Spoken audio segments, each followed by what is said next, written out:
Hello friends, আমি দেবজ্যোতি। তো এই ভিডিওতে আমরা কথা বলবো হচ্ছে টপ 10 বেস্ট বেঙ্গলি অ্যাক্টার্সকে নিয়ে। আমি কিছুদিন আগে টপ 10 বেস্ট বেঙ্গলি অ্যাক্ট্রেসেস এর লিস্ট বানিয়েছিলাম অফ অল টাইম। এটাও অল টাইম লিস্ট। তো সেখানে কিছু কমেন্টস করেছিলেন, অনেকে ফিডব্যাক দিয়েছিলেন যে এনার থাকার কথা, এনার থাকার কথা না। So I received a very valid comment যে অনারেবল মেনশনস এর লিস্ট করা উচিত ছিল, যে যারা বাদ যাচ্ছেন তাদেরকে একটা আর কি অনারেবল মেনশন। তো that is a very valid suggestion, তো আমি সেটাই করব। এবং ভিডিওটা শুরু করার আগে আমি বলে দিই, এখানে কিন্তু শুধুমাত্র আমি লিডিং যারা অ্যাক্টার তাদেরকেই কনসিডার করছি। আমি 3টে প্যারামিটার নিয়েছি, যেটা আমি ফিমেল লিস্টেও নিয়েছিলাম। সেটা হচ্ছে box office success, critical success আর কালচারাল ইম্প্যাক্ট। এবার এখানে কিন্তু শুধু লিডিং অ্যাক্টরদেরই কথা বলবো, শুধু তো যারা খুবই ভালো অভিনেতা কিন্তু সেই অর্থে স্টার নন বা বেশি ছবিতে মুখ্য ভূমিকায় অভিনয় করেননি, আনফর্চুনেটলি কিন্তু তাদেরকে আমি কনসিডার করিনি। তো উইথ অল ডিউ রেসপেক্ট, ছবি বিশ্বাস বা তুলসী চক্রবর্তী বা রবি ঘোষ বা জহর রায়, অনিল চ্যাটার্জি, যারা অসম্ভব ভালো অভিনেতা, যদি ভালো অভিনেতাদের লিস্ট বানাতাম এরা অবশ্যই আসতেন। বাট যেহেতু আমি স্টারডাম ব্যাপারটাকে রেখেছি এবং লিড অ্যাক্টর যারা মুখ্য চরিত্রে অভিনয় করেন তাদেরকেই রেখেছি, তো আনফর্চুনেটলি তারা নেই। আমি বেস্ট অ্যাক্টারের, যেটা পিওরলি অ্যাক্টিং এর, সেই লিস্টও নিশ্চয়ই বানাবো। তো লিস্টটা স্টার্ট করছি। ফার্স্ট আমি 4জন অনারেবল মেনশন রেখেছি। প্রথম অনারেবল মেনশন হচ্ছে শুভেন্দু চ্যাটার্জি, দ্বিতীয় অনারেবল মেনশন হচ্ছে সমিত ভঞ্জ, তৃতীয় অনারেবল মেনশন হচ্ছে চিরঞ্জিত চক্রবর্তী, আর চতুর্থ অনারেবল মেনশন হচ্ছে জিৎ। এই 4জন হচ্ছে অনারেবল মেনশন। এবার আমি টপ 10-এ ঢুকবো। নাম্বার 10-এ আমি রাখবো হচ্ছে দেবকে। এবার আমি প্রথমেই এখানে ক্লিয়ার করে দিই যে কেন জিৎ অনারেবল মেনশনে এবং কেন দেব টপ 10-এ। জিৎ কেরিয়ার স্টার্ট করেছিলেন খুব ভালো, সাথী খুবই ভালো সিনেমা, এবং তারপরে পরপর তিনি অনেকগুলো সিনেমা করেছিলেন যেগুলো হয়তো কিছু কিছু রিমেক ছিল, but they are as films good. Kranti হোক, বন্ধন হোক, শুভদৃষ্টি, পরপর পরপর খুব ভালো সিনেমা করেছিলেন। বাট কেরিয়ারের একটা স্টেজের পরে, ওই 2009-10-এর পর থেকে হি স্টেড ফিক্সেটেড অন রিমেক্স, এবং সেই সিনেমাগুলো একটা আধটা বাদ দিলে সিনেমার কোয়ালিটিও কিন্তু ডিটোরিয়েট করে যায়। এবং এখন রিসেন্টলি লাস্ট কটা সিনেমায় তিনি অরিজিনাল কাজ করছেন। তো এই জিনিসটা কিন্তু কোথাও গিয়ে জিতের আমার কাছে এগেনস্টে গেছে। জিতের ঠিক উল্টো কেরিয়ার স্টার্ট হয়েছিল হচ্ছে দেবের। দেব কেরিয়ার কিন্তু পুরোপুরি ফ্রেম বাই ফ্রেম রিমেক দিয়েই শুরু করেছিলেন, এবং যেগুলো আবারও, যেটা আমি জিতের ক্ষেত্রেও বললাম, আমার তার মধ্যে হাতে গোনা কিছু বাদ দিলে আমার সেগুলো ভালো লাগে না। তো পুরো উল্টো জিতের স্টার্ট। জিত কিন্তু কেরিয়ারের শুরুতে অনেক ভ্যারিড কাজ করেছিলেন, বাট কেরিয়ারের একটা স্টেজের পরে দেব কিন্তু যখন এই রিমেক সিনেমাগুলো চলা বন্ধ হয়ে গেল, দেব কিন্তু অন্যান্য জোনেও কাজ করেছেন।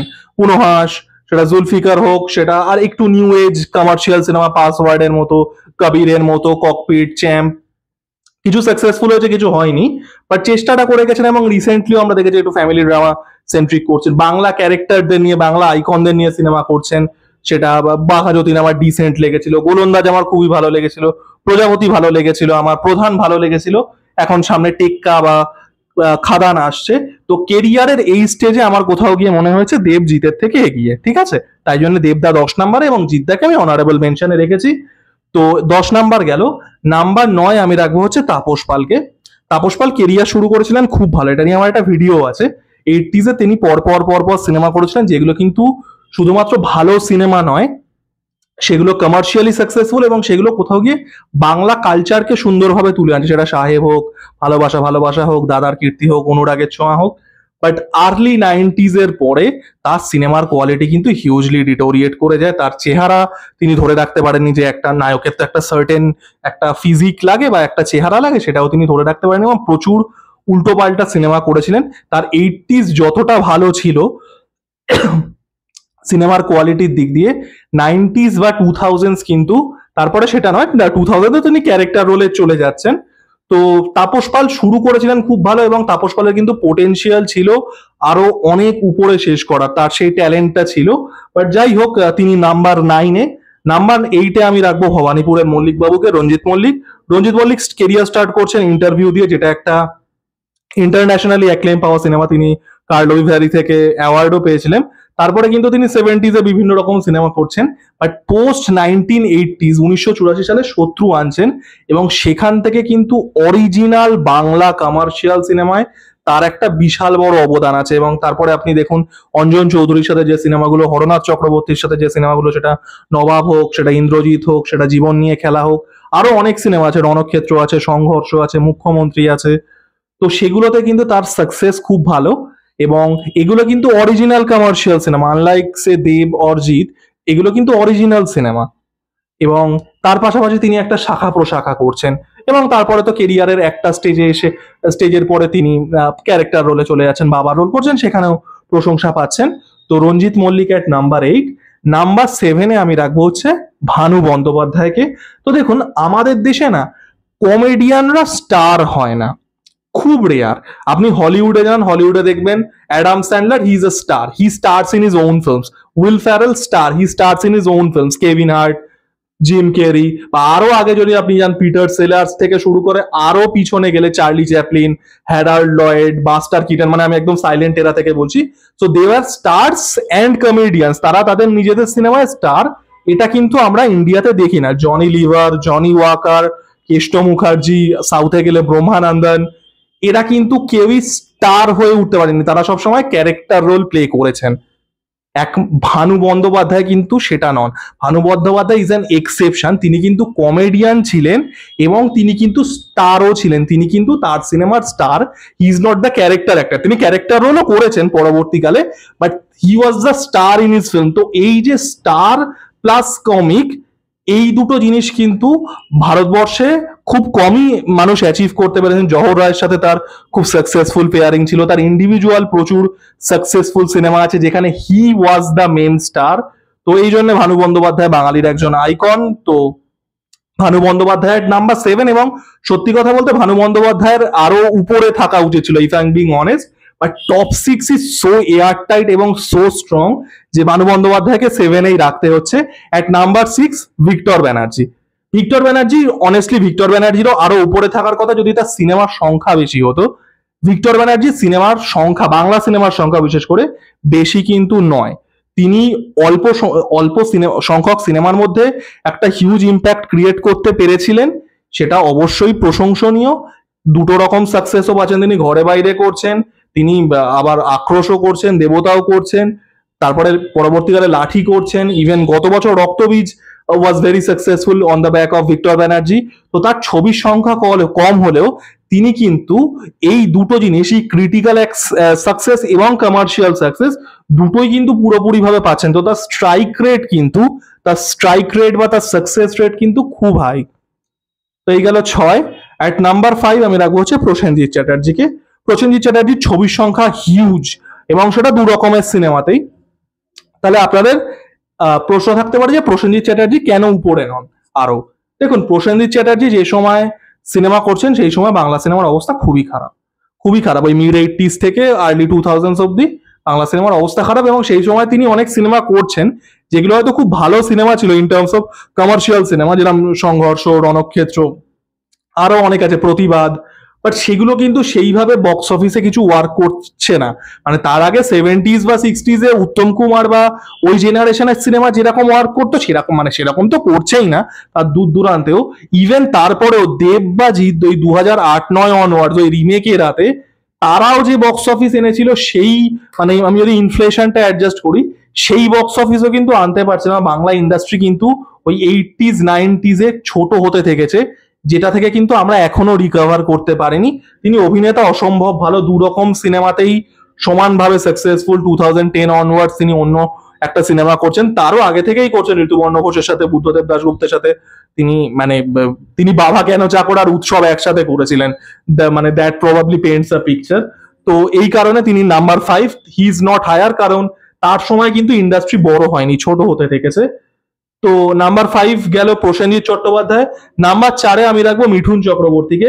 Mithun Chakraborty in lot of ways is opposite of Prosenjit, কারণ প্রসেনজিতের থেকে মিঠুন চক্রবর্তীর বাংলা সিনেমা, আমি স্পেসিফিক্যালি যদি বাংলা সিনেমার কথা বলি, কম, অনেকটাই কম। এবং আমি কিন্তু এখানে শুধুমাত্র মিঠুন চক্রবর্তীর বাংলা কেরিয়ারটাতেই ফোকাস করছি, আমি তার হিন্দি কেরিয়ারে কিন্তু যাচ্ছি না। কিন্তু মিঠুন চক্রবর্তীর সাকসেস রেট কিন্তু খুব বেশি। তিনি মিড 70s লেট 70s এ তিনি সিনেমা করছেন ত্রয়ী, কলঙ্কিনী, কঙ্কাবতী ওই সময়টা। তারপরে তো তিনি বলিউডে স্টার হয়ে যাচ্ছেন এবং 17-18 বছর কিছু সিনেমা করেনি, একটাই সিনেমা করেছিলেন তাহাদের কথা, যেটার জন্য জাতীয় পুরস্কার পাচ্ছেন। তারপরে তিনি ওই 2001-2-এ ফিরে আসেন, ওই তিতলি বারুদ ওই সময়টায়। তারপরে কিন্তু তিনি পরপর পরপর প্রচুর কমার্শিয়ালি সাকসেসফুল সিনেমা দিয়েছেন, ফাটাকেষ্ট হোক, টাইগার হোক, তুলকালাম, এবং সেগুলো কিন্তু মানে সেগুলো হয়তো মানে পুরো অরিজিনাল সিনেমা হয়তো নয়, বাট সেগুলো কিন্তু পুরোপুরিভাবে মিঠুন চক্রবর্তীর জন্যই ওয়ার্ক করে। এবং এই জিনিসটা কিন্তু মানে আমরা হয়তো অতটা সেলিব্রেট করি না, মানে মিঠুন চক্রবর্তীর এই যে কমার্শিয়াল রানটা, দেব আর জিতের যে কমার্শিয়াল সাকসেসটা এসেছিল মানে পিওরলি রিমেক্স এর বেস করে, তার আগে থেকেই কিন্তু, তার কয়েক বছর আগে থেকেই কিন্তু মিঠুন চক্রবর্তী এই কমার্শিয়াল স্পেসের জায়গাটা করে দিয়েছিলেন। তাই জন্যই কিন্তু এরা তারপরে হিট দিতে পেরেছিল, এবং তারপরে তো একটা স্টেজের পরে তিনি এখন ক্যারেক্টার রোলই বেশি করেন এবং সেখানেও সাকসেসফুল। কাবুলিওয়ালা এত সাকসেসফুল হলো, Prajapati purely on the back of Mithun Chakraborty এত সাকসেসফুল হলো, তো Mithun Chakraborty at number 4। Number 3-তে আমি রাখবো প্রমথেশ বড়ুয়াকে। প্রমথেশ বড়ুয়া টেকনিক্যালি বাঙালি ছিলেন না, তিনি ছিলেন অসমিয়া, এবং ওইখানে দাঁড়িয়ে গর্গ চ্যাটার্জি কাঁদছেন। তো প্রমথেশ বড়ুয়া ওয়াজ আ পায়োনিয়ার, এবং এটা আমি কানন দেবীর সময়ও বলেছিলাম, এবং সেটাও একটা কারণ ছিল যে কানন দেবীকে আমি এতটা এগিয়ে রেখেছিলাম, যে প্রি ইন্ডিপেন্ডেন্স ইন্ডিয়াতে যেহেতু বাংলা ভাগ হয়নি, এবং সেই সময় অবধি Kolkata was the centre, was the capital of, মানে capital in that sense financial capital of of undivided India. Box office কিন্তু হিউজ হতো, এবং যেহেতু আনডিভাইডেডও ছিল, তো একটা বিশাল রিজিয়ানের ওপরে একটা ইন্ডিভিজুয়াল সিনেমার কন্ট্রোল আছে, যেটা আমরা এখন তামিল তেলেগুতে এই সময় দেখি। তো সেই সময় কিন্তু সিনেমার যে বক্স অফিসটা হতো সেটা ইনফ্লেশন অ্যাডজাস্ট করলে এখন তো মানে কল্পনারও অতীত, ইভেন গোল্ডেন এজেও 60s-70s-এও কিন্তু বা 50s-এও কিন্তু ওই বক্স অফিসটা হয়নি, কারণ তখন দেশ ভাগ হয়ে গেছে। এবং প্রমথেশ বড়ুয়া কিন্তু এই সময় সুপারস্টার হয়ে উঠছেন। তার 1935, তার একটা সিনেমার কথা সবাই জানে, 1935-এর যে দেবদাস ছিল। তো তা বাদ দিয়েও তার প্রচুর সাকসেসফুল সিনেমা আছে, এবং মানে অ্যাট দ্যাট টাইম, মানে এখন হয়তো আমরা কল্পনা করতেও অবাক হব, Bengali film industry was the biggest film industry in India. হিন্দির থেকেও বড়, মানে হিন্দি ফিল্ম ইন্ডাস্ট্রি তো বেসিক্যালি বাঙালি, মানে as a offshoot of Bengali film industry তৈরি হয়েছিল, বাঙালিরাই তৈরি করে দিয়েছিলেন, জ্ঞান মুখার্জি, শশধর মুখার্জি, হিমাংশু রায়রা। তো যাই হোক, সেই সময় Bengali film industry was the biggest film industry in India, এবং তিনি সেইখানকার স্টার হচ্ছেন। এবং নিউ থিয়েটার্স মানে বিএন সরকারদের সাথে তার একটা কিন্তু ম্যাসিভ স্ট্রিং অফ সাকসেস আসছে, যেটা আনফর্চুনেটলি আমরা কিন্তু ওই বক্স অফিসটা, ওই মার্কেট ক্যাপিটালটা কিন্তু আমরা হয়তো আর কোনোদিনই বাংলা সিনেমায় ওই মানে ওই কেন ওর ধারে কাছে হয়তো আর কোনোদিনই দেখতে পাবো না। এবং তার মানে যেটা বললাম, কালচারাল ইম্প্যাক্টটাও হিউজ সেই সময় দাঁড়িয়ে অবিভক্ত ভারতে। তো Pramathesh Barua at number 3। Number 2 আর নাম্বার 1 একটা বাচ্চাও করতে পারবে। নাম্বার 2 সৌমিত্র চ্যাটার্জি। আমরা সৌমিত্র চট্টোপাধ্যায় দা অ্যাক্টারকে অনেকটাই সেলিব্রেট করি, সত্যজিতের নায়ক তিনি ছিলেন, অসম্ভব ভালো ভালো সিনেমা করেছেন, কেরিয়ারের একটা স্টেজের পরে ক্যারেক্টার রোলে তার অনেক মেমোরেবল পারফরমেন্স আছে। আমরা কিন্তু নায়ক সৌমিত্র চ্যাটার্জিকে অতটা সেলিব্রেট করি না, মানে কমার্শিয়াল নায়ক না, মানে যে গোল্ডেন এজটা ছিল বাংলা সিনেমার, সেটায় যদি উত্তম কুমার ব্যাটম্যান হয়ে থাকেন, কমার্শিয়ালিও বলছি, সেখানেও কিন্তু রবিন ছিলেন সৌমিত্র চ্যাটার্জি, এবং তারও কিন্তু প্রচুর কমার্শিয়ালি সাকসেসফুল, পিওরলি কমার্শিয়াল আমি বলছি, আমি কিন্তু ক্রিটিক্যাল অ্যাক্লেম সিনেমার কোয়ালিটি সেগুলো তো আমরা সবাই জানি, purely in terms of commercial সাকসেসও আমরা কিন্তু সৌমিত্র চ্যাটার্জিকে ঠিক ততটা সেলিব্রেট করি না। তিনি অনেক বেশি সেলিব্রেশন ডিজার্ভ করেন for his commercial success.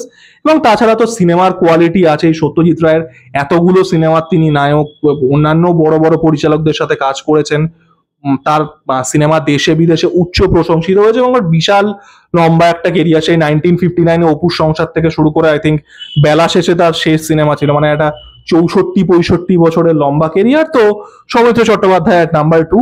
Number 1 Uttam Kumar, মানে এই বিষয়ে কোনো সন্দেহই নেই।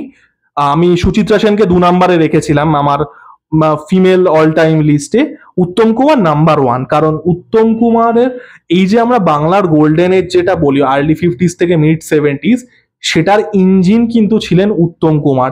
উত্তম কুমারের সিনেমা বক্স অফিস সাকসেস পেত বলেই, সেই সিনেমাগুলো ইকোসিস্টেমে টাকা আনতো বলেই কিন্তু একটা সত্যজিৎ রায় বা একটা ঋত্বিক ঘটক বা একটা মৃণাল সেন বা একটা তপন সিংহ বা একটা রাজেন তরফদার তারা কিন্তু সিনেমা বানাতে পারতেন।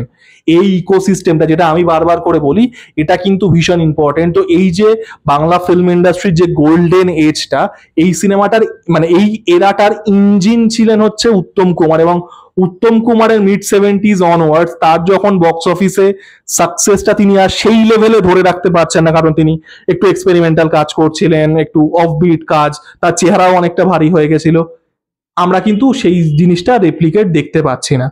তো এই পুরো ব্যাপারটার কিন্তু ইঞ্জিন ছিলেন উত্তম কুমার, এবং হি ওয়াজ আ ফ্যান্টাস্টিক অ্যাক্টর। আমরা মানে অনেকটা সৌমিত্র চ্যাটার্জির উল্টো আর কি, আমরা সৌমিত্র চ্যাটার্জিকে অ্যাজ আ হিরো অতটা সেলিব্রেট করি না, আমরা উত্তম কুমারকে অ্যাজ আ হিরো সেলিব্রেট করি, বা হয়তো একটা অ্যাজ অ্যান অ্যাক্টর সেলিব্রেট করি না। He was a fantastic actor. আপনি যে কোনো তার সিনেমা দেখে নিন, even even the most massiest films তার পারফরমেন্স দেখে নিন, তো অসম্ভব ভালো অভিনেতা এবং প্রচুর রকমের সিনেমা করেছেন। মানে আমরা একটা হিরো ভাবলে ভাবি তিনি একটা সার্টেন ইমেজেই তিনি সিনেমা করেন, উত্তম কুমার কিন্তু তা না, তিনি প্রচুর অফবিট সিনেমা করেছেন, প্রচুর আনকনভেনশনাল রোলস দিয়েছেন, সিনেমায় ভিলেন হয়েছেন, তার মতো এত বড় একটা স্টার। তার কিন্তু প্রচুর কাজে ভ্যারাইটি আছে, যেটা একটা স্টার হওয়ার পরে যেহেতু তার একটা সার্টেন ইমেজ হয়ে যায়, সেটা কিন্তু আমরা খুব কাউকে করতে দেখি না। তো Uttam Kumar is absolutely without a doubt number one. তো এই ছিল আমার top 10 list of the greatest Bengali actors. আবারও আমি বলে দেবো যে দে আর লিড অ্যাক্টার্স, এবং সেটা আমি প্রথমেই বলে দিলাম, অফ অল টাইম। আমার লিস্টটা কেমন লাগলো জানাবেন, লাইক, কমেন্ট এবং সাবস্ক্রাইব করে আমার পাশে থাকুন। ধন্যবাদ।